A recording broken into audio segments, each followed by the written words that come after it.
sure that Jan and David are brilliant enough to preach without a text, but that is not me. Hello to people that I know. Hello to people that I haven't met before. Nice to be here. I'm saying this for Jan. Go Pats. All right. We're talking today about what it means to be called by name, because that's what happens in the Old Testament lesson that we heard, and in the gospel reading, and in the psalm today also. In the reading from 1 Samuel, God is literally calling to Samuel, Samuel, and what God wants to tell him, which we don't hear because the chapter ends before we go on with the story, where the drama is that Samuel is being chosen as prophet instead of Eli, who up until then had been the man. It's a bit harsh.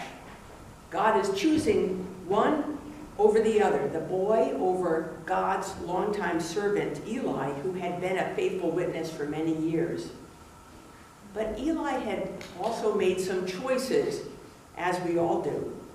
We choose in the course of our lives a self that we can live with, we relax into, which might not be the uncompromising self that we had originally hoped for. And Eli had chosen to stand by his sons when they sinned. Eli knew there would be consequences.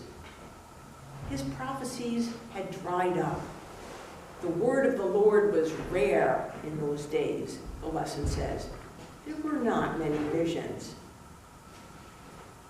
So this was a just deserts action by God. You sinned, Eli, now the visions are cut off.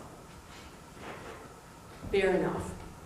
Eli knew something was up when God summoned Samuel, not him, and Eli accepts the judgment. But God makes arbitrary choices too, that much we know. Look at how Nathanael gets called. Jesus calls Philip, and Philip happens to run across Nathanael, his hometown pal, and it's Philip who calls Nathanael, not really Jesus. Jesus affirms the choice when Nathanael shows up as called. So what does it mean to us to be called by God? On the one hand, it's a recognition of self.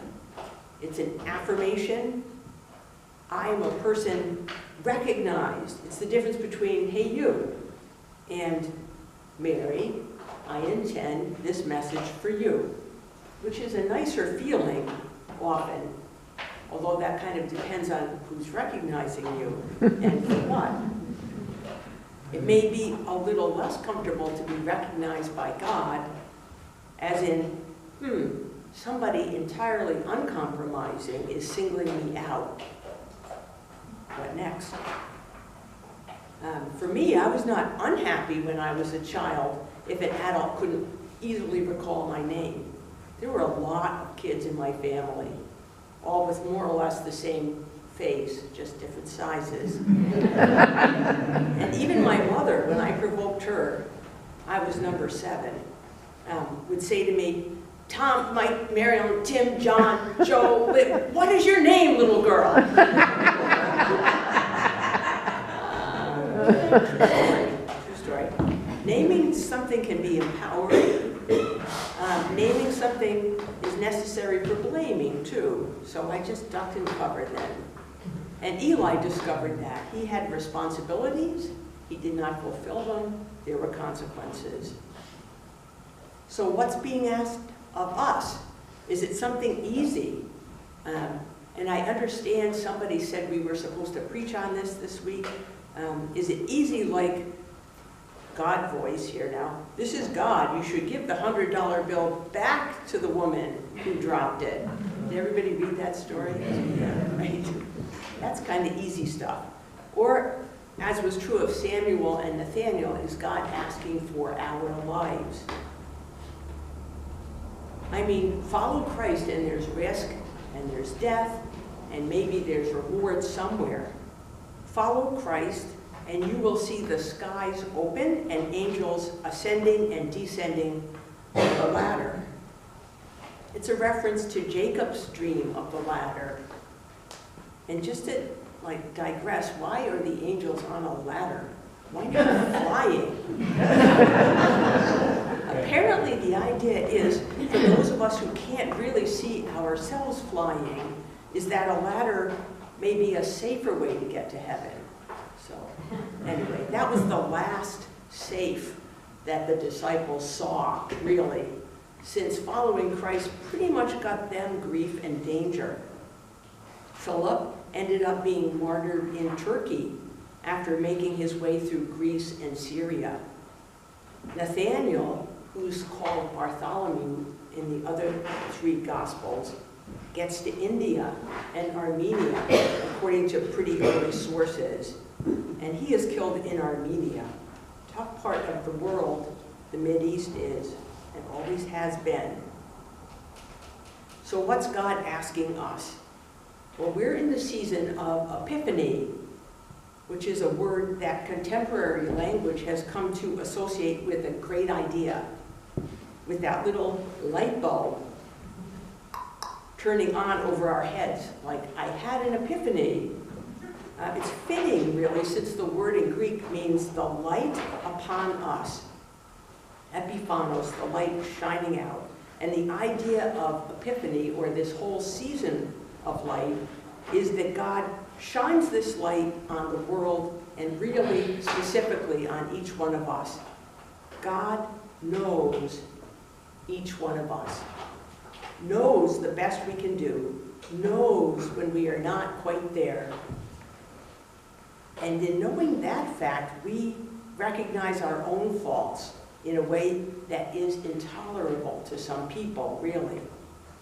Today's psalm, if you read the whole thing and not just the bits we read, does a good job of talking about that, I think. It continues on this same theme of recognition by God and of calling. It starts out with the author talking about being known by God, recognized. We are recognized from the beginning of ourselves, deeply known. And then it talks about wondering if it's possible to get away from that. God, you know, I love the words of the Coverdale Psalter that was in the old prayer book. God, you know my down sitting and mine uprising, it says. Such knowledge is too wonderful for me, in the sense that it's unpleasant to be known so well. Whither shall I go then from thy spirit? If I take the wings of the morning and remain in the uttermost parts of the sea, even there shall thy hand lead me, and thy right hand hold me fast. If I say, peradventure the darkness shall cover me, then shall my night be turned to day. Light bulb. And I think that's it. That's what it means for God to call us.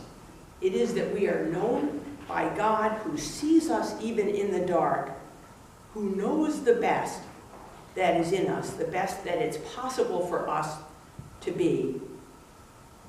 And us knowing that we are so deeply known, we are able to consider what to do. We are able to consider how to be as much as any human can do that. By the by, there's an absolutely heinous lesson from Corinthians today, too.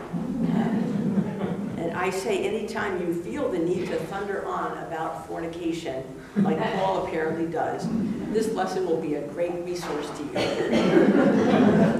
Whatever. The thing I can take from it is you can do anything, sure, but why would you? You were free now, Paul says, but you were bought with a price. So behave, is I think what his general point is there.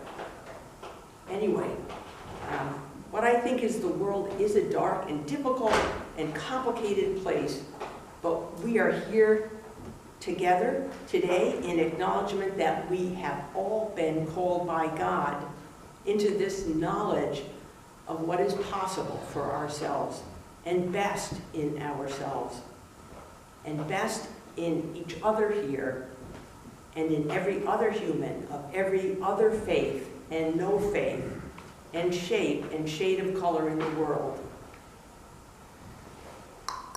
It is Epiphany, so shine forth. Amen.